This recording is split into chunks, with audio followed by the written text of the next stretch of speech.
Kol Hashoneh Halachot B'chol Yom. Bezrat Hashem, today we're going to be discussing, and today is the 14th of Tishrey. Yudal, Mamash Erev Sukkoth, Erev Chag Sukkot. It's going to be all the people who are here to stay and learn with us. So today is going to be Bezrat Hashem Lui Mishmat Yecheskel Netanel Ben Harav Avishai Halevi Shlita. And Bezrat Hashem also the Patshat Chol Hamoed Israel. And again, I forgot, there's Mr. Yusuf over there, Lui Mishmat.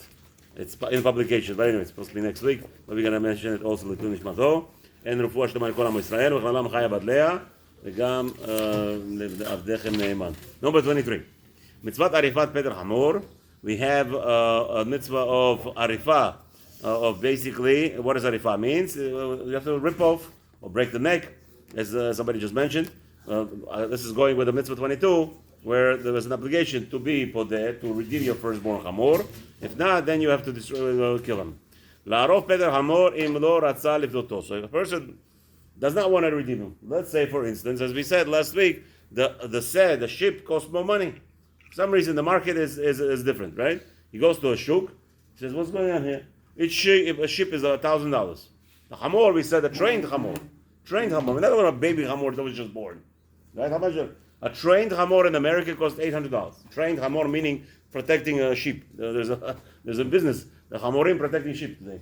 So a trained Hamor is $800. All of a sudden he goes to buy to a shuk. The market was skyrocketing for the sheep. He doesn't want to buy a sheep and to redeem his Hamor.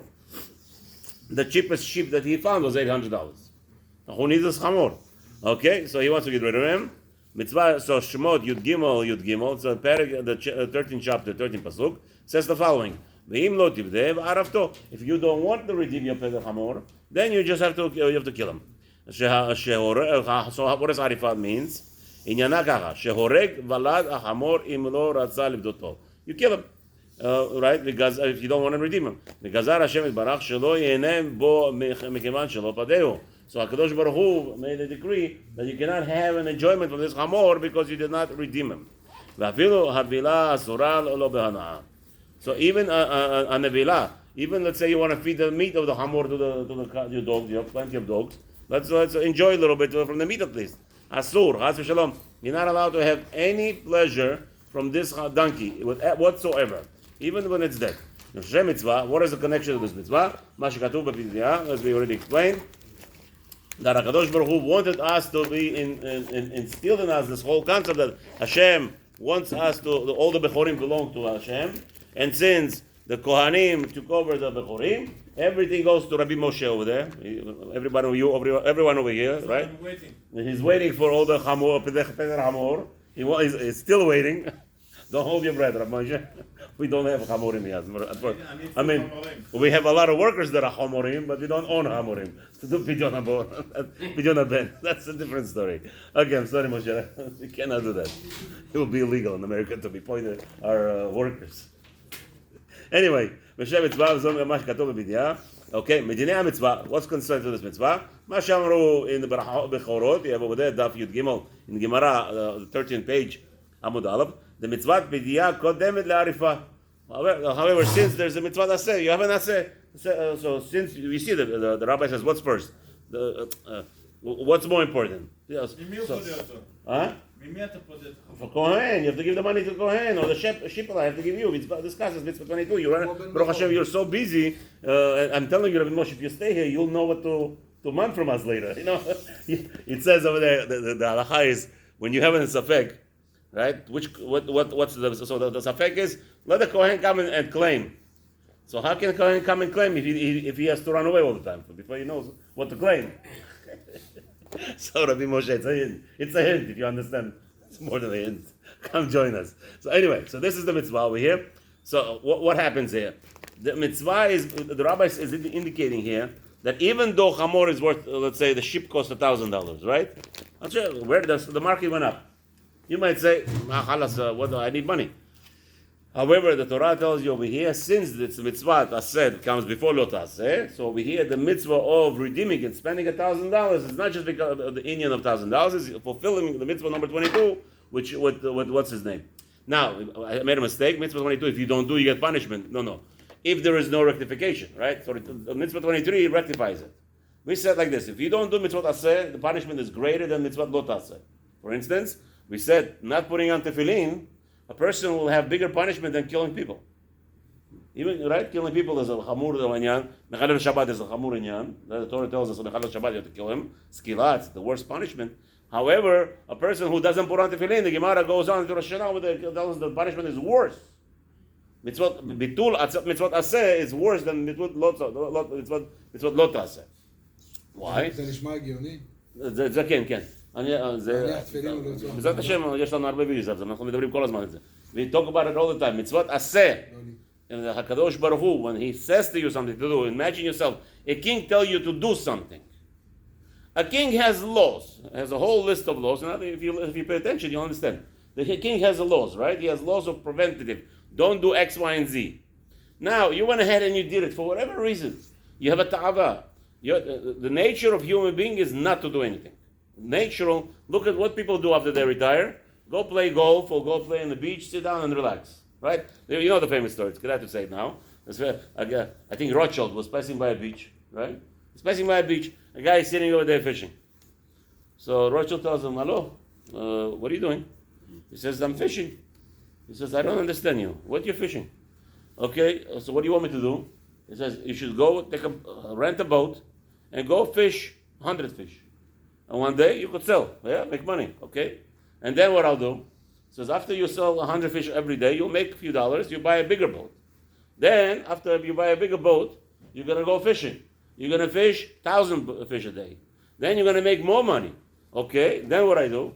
He says, no problem. Then what you do is very simple. You catch 1,000 fish every day, you get a bigger boat, so what am I going to do with that? You're going to go fishing more, okay? You're going to catch 1 million fish a day, okay? What am I going to do with that? Sell it, make money, okay? And then what? God says, okay, then you're going to buy a building, and you're going to have offices, and you're going to have a CAO and administration, and you're going to sell fish to the whole world. And you're going to and then what I'm going to do, he says the fisherman to him. And then you're going to come over here and fish. The fisherman looks at him and says, Yahachbali, you sick person. I'm doing that right now. I'm fishing already. What do you want from me? Right? The nature of people is to do nothing. That's the nature of people. They want to do nothing. Person wants to relax. On Shabbat morning, all of a sudden, his alarm, like me, alarm wakes up, he wakes up at 8:30 instead of 4 o'clock in the morning, right? What's going on? This is the nature of human being. This is a nature. So HaKadosh Baruch Hu, a king, he has rules, don't do. Okay. You went ahead and you did it for whatever reason, you get punished. But when a king calls you up and says, hello, mister, tomorrow I have a mission for you. What's the mission? Do X, Y, and Z. You don't do that mission. You think the punishment is going to be the same as the one that a criminal that's sitting in the jail for murdering? No way in the world.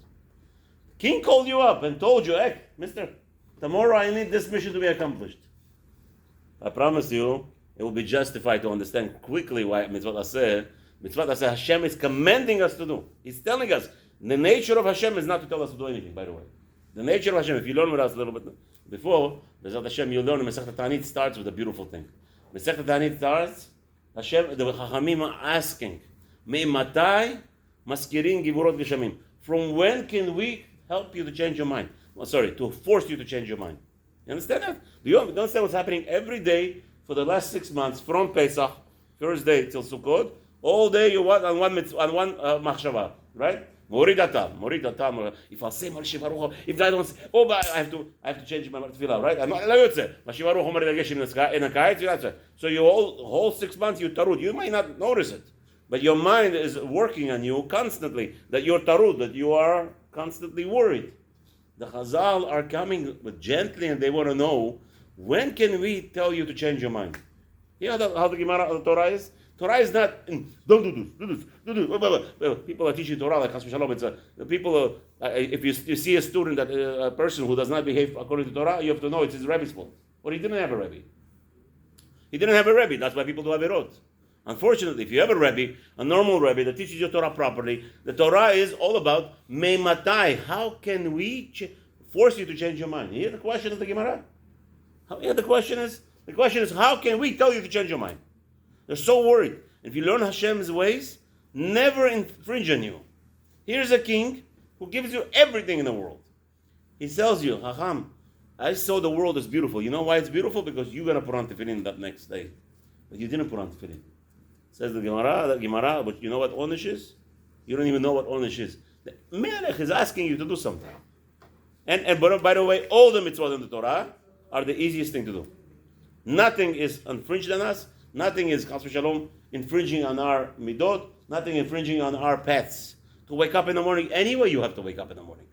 Right? People want to travel. They're going on a whatever trip is, vacation or business. They have to be in the airport at 6 o'clock in the morning. You know what they do? Come on, what's the shaila? What's even a question? So you come to Beit Midrash. Over here in this Beit Midrash today, I was lazy. I don't know why I overslept. My alarm didn't work. I don't know what I shouldn't be doing. But whatever, it's because of Shabbat. Sometimes we get there. I was really, my bones were aching yesterday. Whatever happened. Now I woke up late today. But Bezrat Hashem over here, 5 o'clock we do the Minyan Tikkun Hatzot.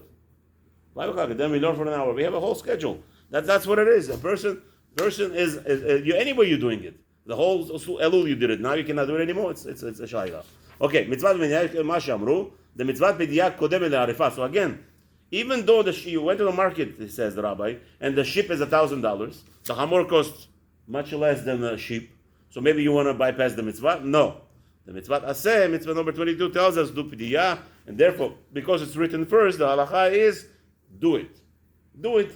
Be large. A person should be always large, as he does for his family, as he spends for his pleasures. So do spend for Hashem's mitzvot. So what happens is, a person says, you know what, I'm going to do Pidyon Hamor, and this Hamor dies before the Pidiyah. So also, you might say, I wanted to do Pidiyah, so let at least my dogs eat the meat. Has v'shalom, all the anaa is asur. V'chei mitzvah le'argo, bekofetz v'lo b'dvar acher, v'iter apretei, so bekofetz. What's kofetz? Huh? You have to kill him with the kofetz. Maybe, kofetz, I think it's like you put something in the ground to hold the tent. A what? Steak or a pole or a oh yeah, so that's how you probably kill him. Go through his brain on the side and kill him. Okay, it's I think it's the easiest way to kill him, right? Put him right straight to his put a peg right into his brain and kills him. Okay, what are you gonna do? This is what the person chosen. At least they're gonna cause as least as possible tsar bali chaim. Now all the people on YouTube, oh, you're gonna kill it like this, tsar bali chaim. Yeah. The world was. By the way, for all of you, animals were created to serve us, not us serving them. Okay, but you must respect them. Huh? But you must respect them. You must not cause tsari b'chalim. That's why we do shchita. It's the easiest way to murder and not electrifying like most governments. The world, the governments think that if you electrocute an animal, that's easiest way to kill him. This is only animal talks like that. An animal talks like an animal. If the rabbis tells us shchita in the neck with the proper motion of the knife and make sure the knife has no blemishes like our shchita is, this is the best way to kill an animal. If Hashem tells us how to kill an animal, ignorant. Right now they wanna outlaw shchita in the world because they believe that shechting animals is worse than electrocuting. So they're gonna argue because that's what the goy is. You understand what they do? This is the goyim. This is how a goy is. They first institute a law. You must electrocute an animal before you shecht him. That's the law, right? Then later on they'll find out. Wait a minute. When you electrocute the animal, you fry all his insides. You fry all his tissues. Oh, you see, animals, you're not allowed to kill animals at all. Now they're going to come up with a law. Now, even the shchita is asur. First, they're going to tell us that we should electrocute before we shchita. And then they're going to release a study. They're going to say the electrocution is also no good anymore. And then they're going to say, okay, altogether, you're not allowed to, it's outlawed to do shchita. And you think I'm joking? Look in Switzerland and look at the European countries. Already outlawing shchita. It's in courts every day. The shchita issue every day in courts. You think I'm joking? This Rachamim who say you're allowed to kill a baby up to 28 days, and it's called abortion. They're gonna tell us that we cannot shecht. Like yesterday, amazing. My wife bought me a spray, a deodorant spray underarm, right? From Dove, the beautiful name, right? Sounds kosher, right? I told her, Rebbitzin, I can't use it because it says aluminum. It's like spraying aluminum on your arms. And it goes straight into your skin. People then cry why we have problems. Okay. I started to read the bottle. Amazing. The Global Animal Act. This product is not tested on animals. yuck, murderers. But humans, people, spray with them aluminum, 25% of the spray is aluminum under their bodies, it's mutar. You could kill people. As v'shalom, the animal was created, so when I want to make a medicine to test it on an animal, it's a mitzvah d'oraita to test it on an animal. Chas v'shalom, it's isur d'oraita to test any medication on human beings, unless a person is already going pfeiffer, is dead almost. Only then you have a permission to test on a human being.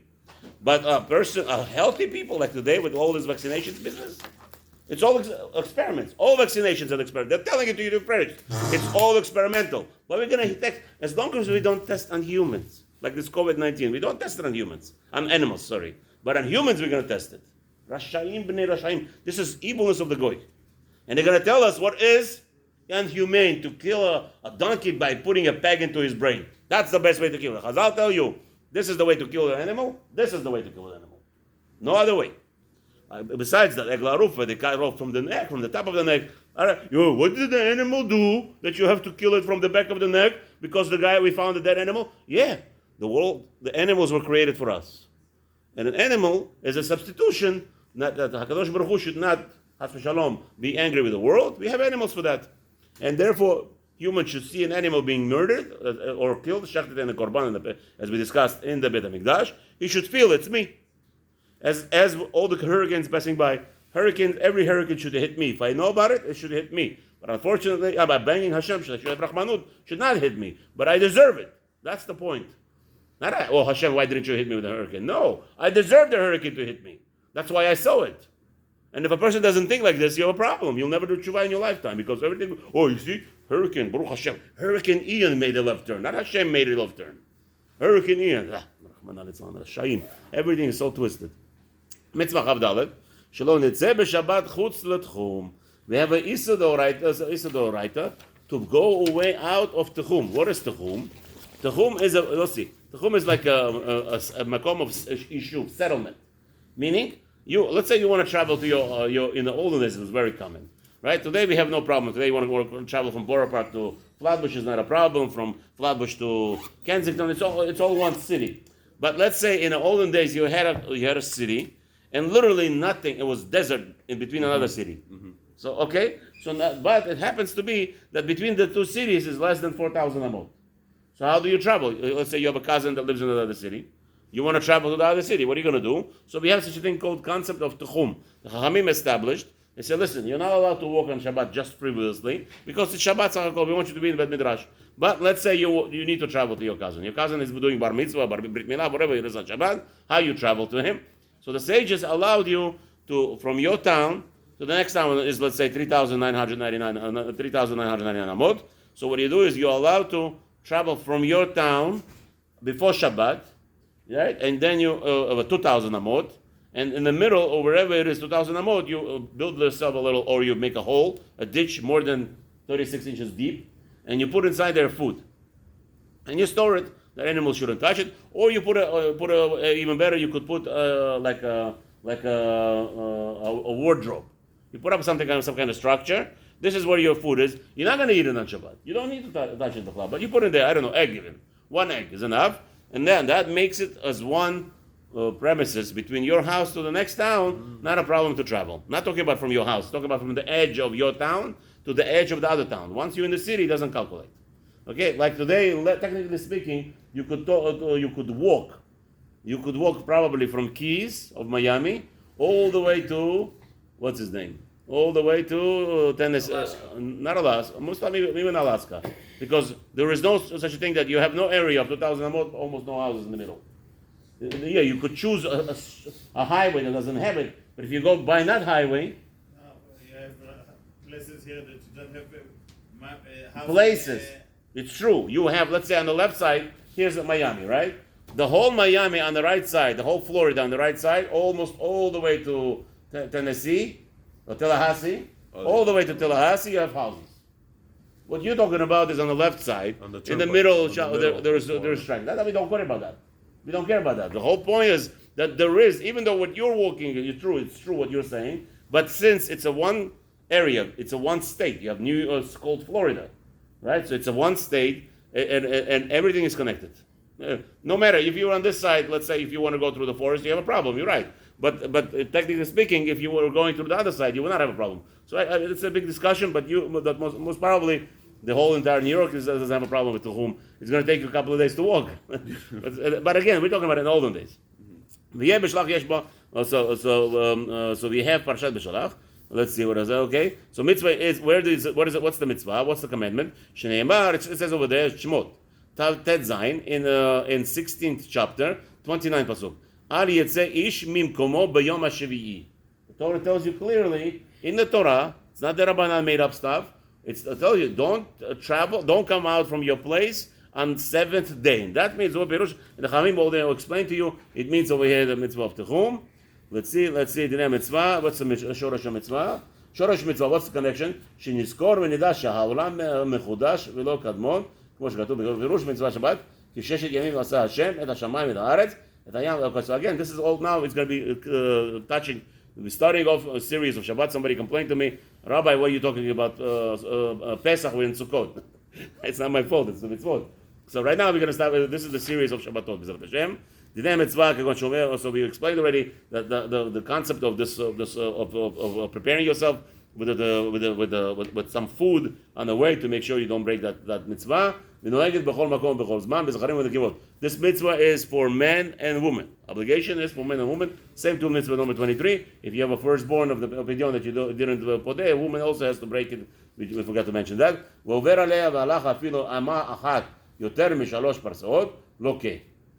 you what's going on here? A person who walked more than 2,000 amot, outside of his residence to the next town, and he did not make this concept of Tchum Shabbat. Even if he walked one step more, he gets lashes. 39 lashes. Yeah, okay. לכן אם הלך אפילו אמה חוץ ל2,000 אמה סמוך לעיר, לוקה מכת מרדות דרבנן. So let's say, what's his name? A person didn't have intention to go to the other town. He just wants to walk around. Yalas. They're telling him, hello, you're outside of Tehum. You know the famous story about Meir and Elisha ben Avuya. Elisha ben Avuya riding on a horse. And as they're traveling from city to city, Rabbi Meir was next to him, learning Torah from him, on Shabbat with a horse. So Rabbi Meir is walking with him, and Elisha ben Avuya tells him, stop! You can't pass here anymore. You just walked up to Tehum, up to 2,000 amot. You know, here, Rabbi Elisha ben Avuya, we're talking about genius. This is a genius. This is the kind of people we're talking about going against Torah. This is kind of people that you have a problem with. Not the Ama'aretz who didn't learn Torah ever, it means Mechalet Shabbat, he doesn't know what he's doing. We're talking about Elisha ben Avuya, a person who was in the category of knowing the whole Torah, and now he goes against Torah. This is a person, the Torah tells us that you have to reprimand, and you have to hate him, and you have to do, what's his name, a lot of things against him. Not just any Jew, because you think he's doing against Hashem. So Elisha ben Avuya, while they were talking in Torah, he calculated already 2,000 amot. You know what genius we're talking about? And today, Rabbi, this guy is not Shomer Torah Mitzvot. This guy never learned Torah in his life. He never had a good Rabbi. What do you want from him? B'ezrat Hashem, Chevre, we're going to hopefully continue after Sukkot, Wednesday morning, 5 o'clock. You doing Tikkun on Yom Tov? No. Chol Hamoed? Yeah.